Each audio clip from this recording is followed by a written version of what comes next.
Bismillahirrahmanirrahim. Bapak Ibu jamaah rahimakumullah.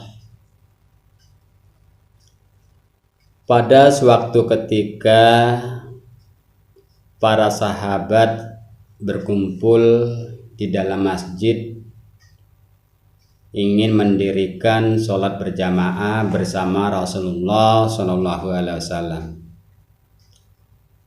Dan sebelum sholat berjamaah dilaksanakan, Rasulullah bersabda kepada para sahabat, "Wahai para sahabatku, nanti di pintu masjid ada seorang ahli sorga. Nanti akan datang masuk ke Masjid Nabawi ini, yang mana dia adalah penduduk sorga, yang mana beliau itu adalah salah seorang penghuni sorga," ucap Rasulullah SAW. Lalu karena dikatakan seperti itu, para sahabat matanya semua tertuju kepada pintu masjid. Mereka menunggu siapa orang yang bakal masuk ke dalam masjid seperti apa yang dikatakan Rasulullah sebagai penduduk sorga.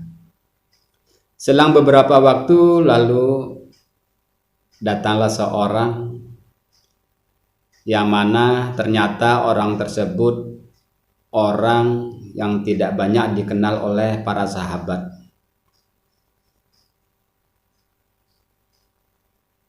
Orang itu orang yang biasa-biasa saja, bukanlah orang yang terpandang dan bukan pula orang yang memiliki jabatan di waktu itu. Beliau masuk masjid dengan muka dan jenggot yang masih basah dikarenakan air wudhu. Beliau masuk masjid melaksanakan sholat berjamaah dengan yang lain. Di hari kedua Nabi pun mengatakan hal yang sama. Nanti akan datang di pintu masjid orang penduduk sorga. Ternyata yang datang dia juga, yang datang di hari pertama dan yang datang di hari kedua.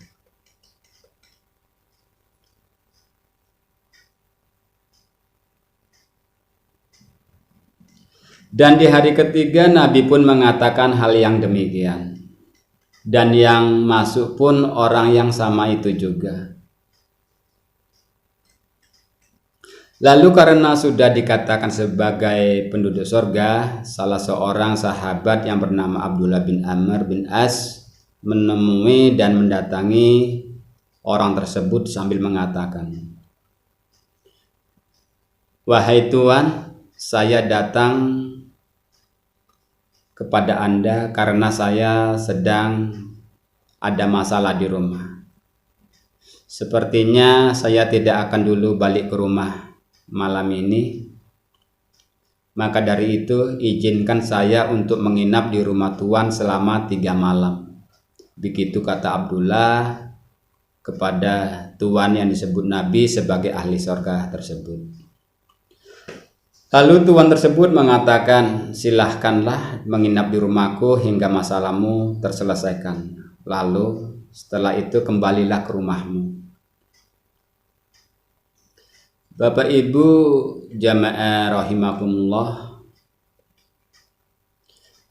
Padahal Abdullah bin Amr bin As mengatakan seperti itu bukanlah karena ada masalah, tapi dia karena ingin tahu bagaimana pekerjaan ahli surga tersebut di rumahnya. Ibadah apa yang rutin dikerjakan sehingga dia disebut penduduk ahli surga oleh Nabi Muhammad SAW.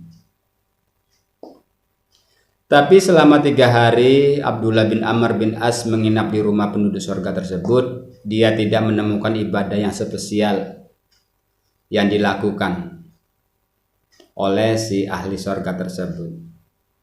Yang dia dapati hanya kebiasaan orang muslim pada umumnya. Dia bekerja sebagaimana orang bekerja. Dia pulang pergi, makan, tidur, dan bangun untuk sholat fardu tepat pada waktunya. Dan begitulah seterusnya. Bahkan malamnya beliau itu tidak mengerjakan sholat malam. Siang pun beliau tidak berpuasa dan sedekahnya seala kadarnya saja. Akhirnya setelah 3 hari dan di hari terakhir Abdullah bin Amr bin As ingin berpamit pulang. Beliau mengatakan kepada si ahli sorga tersebut, "Wahai Tuan, sebenarnya saya ini tidak punya masalah di rumah." Ucap Abdullah bin Amr dengan jujur, "Sebenarnya saya menginap di rumah Tuan ini karena saya ingin mencari jawaban mengapa Tuan ini disebut oleh Rasulullah Shallallahu Alaihi Wasallam sebanyak 3 kali sebagai ahli surga. Itulah yang sebenarnya yang menggerakkan saya untuk nginap di rumah Tuan ini." Ucap si Abdullah bin Amr radhiyallahu anhu. "Ya, saya lah begini seperti apa yang kau lihat," jawab si penghuni surga tersebut. "Malam saya tidur, siang saya bekerja, dan apabila datang waktu sholat saya kerjakan." Mendengar jawaban seperti itu, Abdullah bin Amr tidak merasa puas dan akhirnya dia hendak berpamitan untuk pulang.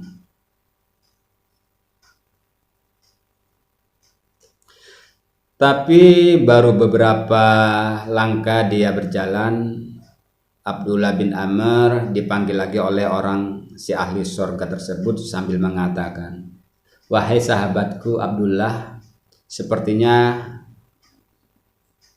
engkau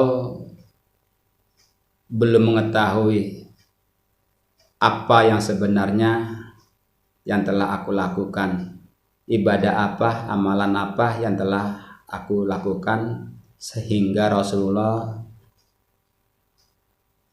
memberitahukan kepada anda bahwa saya adalah salah satu penghuni surga."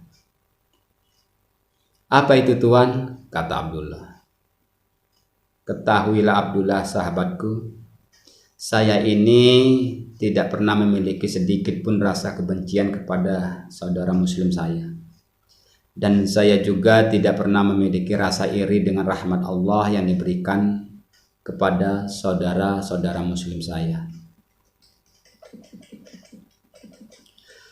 Mendengar jawaban tersebut, Abdullah bin Amr lalu mengatakan, "Inilah derajat yang telah engkau sampai, yang tidak semua orang bisa memperolehnya." Ucap Abdullah. Riwayat ini saya ambil dari hadis yang diriwayatkan oleh Imam Ahmad dan Baihaqi. Bapak Ibu rahimakumullah,